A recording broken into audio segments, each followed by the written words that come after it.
They weren't just priests. They were the most powerful intelligence network the ancient world had ever seen. Men who could whisper in a king's ear and make him change the fate of an empire. Before we dive into the shadows of the temples, hit that like button, share this story with a history lover, and tell me, where are you watching from, and what time is it right now? Because tonight, we're uncovering the secret world of the Temple Spies, the priests who controlled kings. Long before modern spies carried coded messages or invisible ink, there was Egypt and Babylon, and the priests who ruled both from behind the veil of religion. In a time when kings were considered gods, priests were the interpreters of the divine, the only ones who could claim to hear the will of heaven. That meant knowledge, and knowledge meant control. But what if I told you, behind every prophecy, every omen, and every divine vision was an intricate network of spies, informants, and coded rituals that kept kings obedient? These priests mastered what we now call psychological warfare.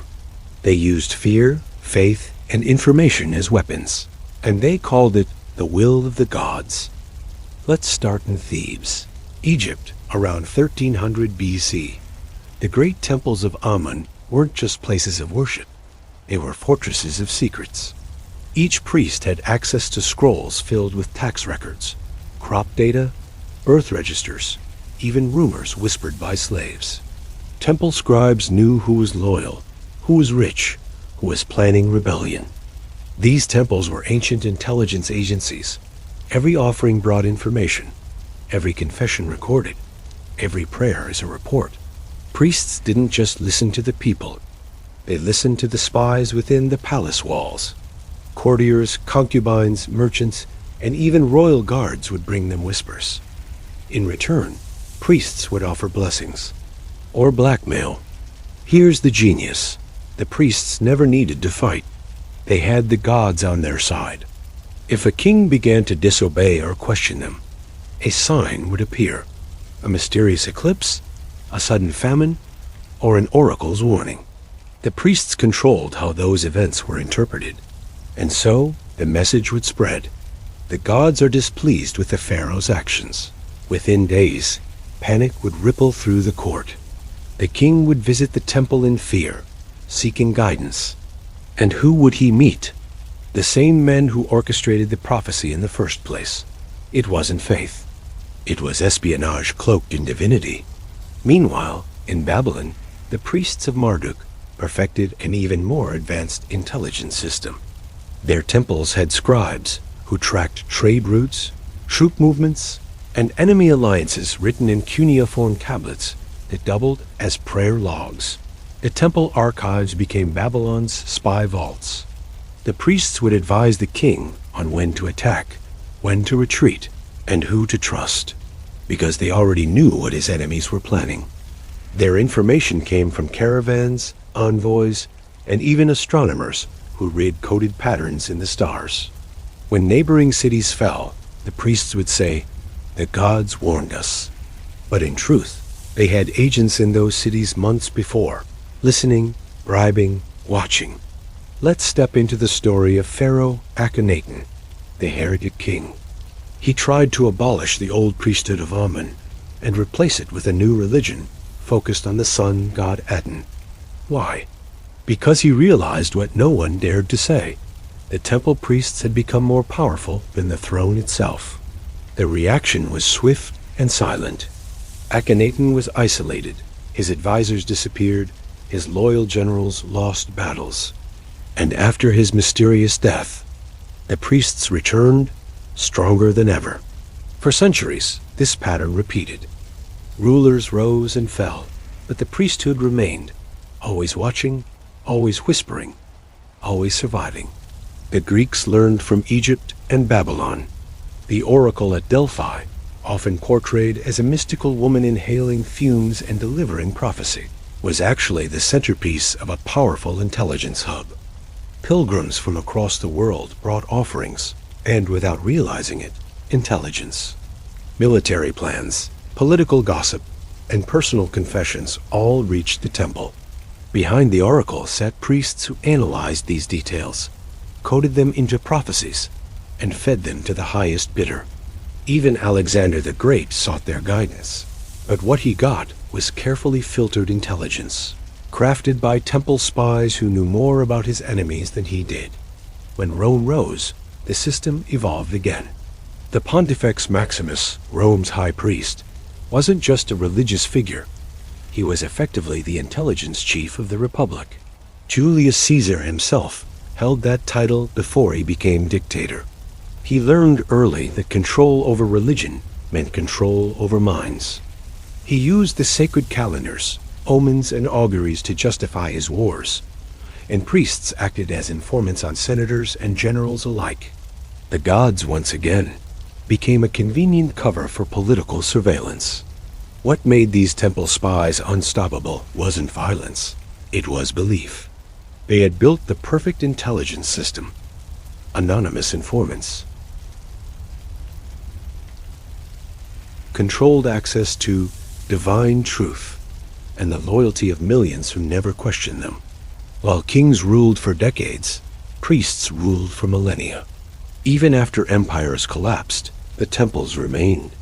Their knowledge, preserved in papyrus and stone, passed to later secret orders, inspiring the spies of Byzantium, the Vatican, and even the modern intelligence networks we know today.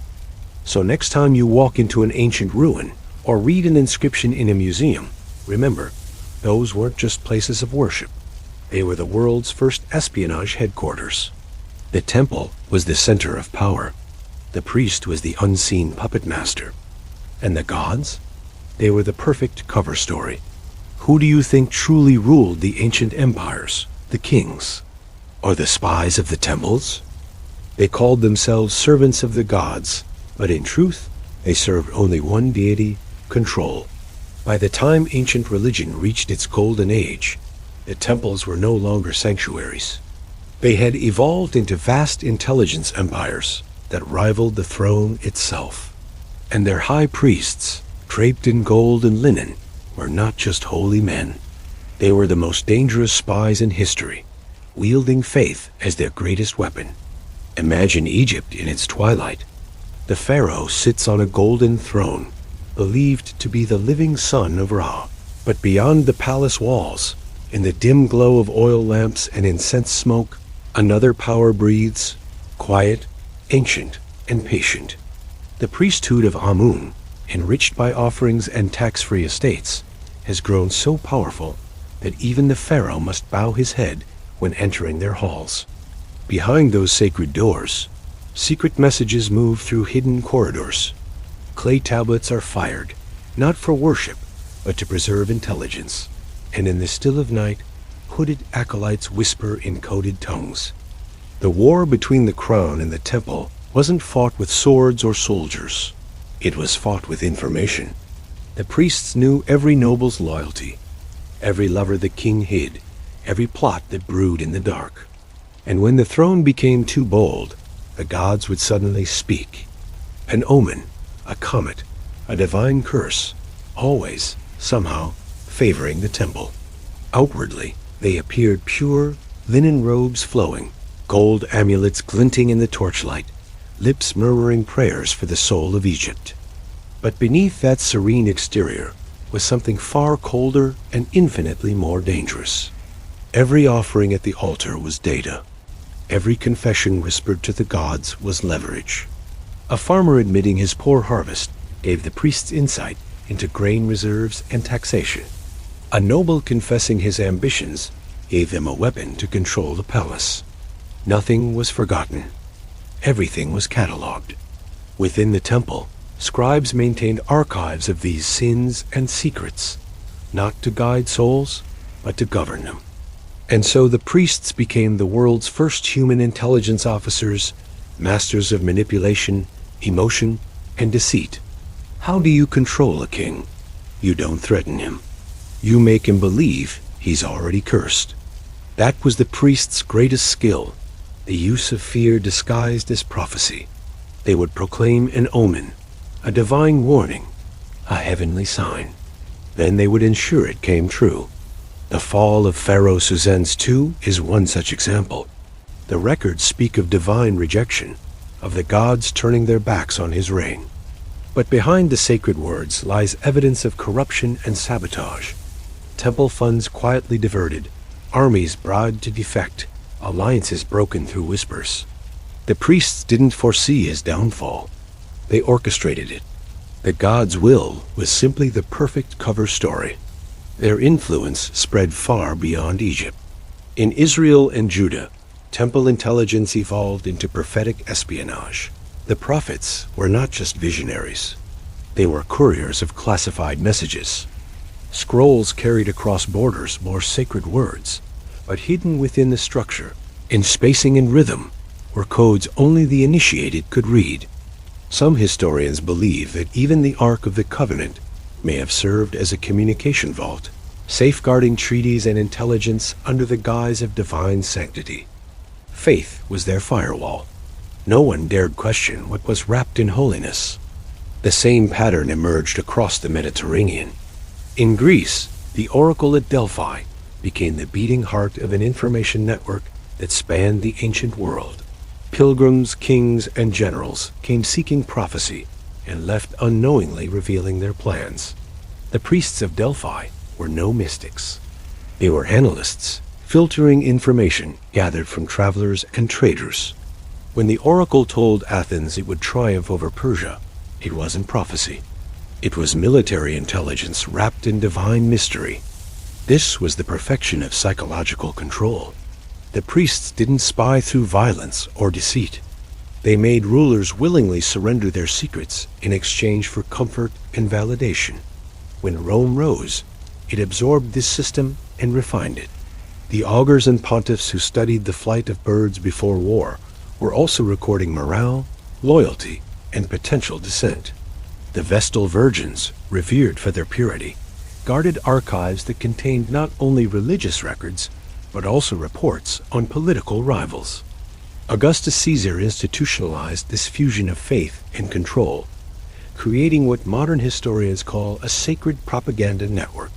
Every temple became a listening post, every prayer a potential report. Rome didn't just conquer bodies. It conquered minds, using systems the Egyptians had perfected millennia before.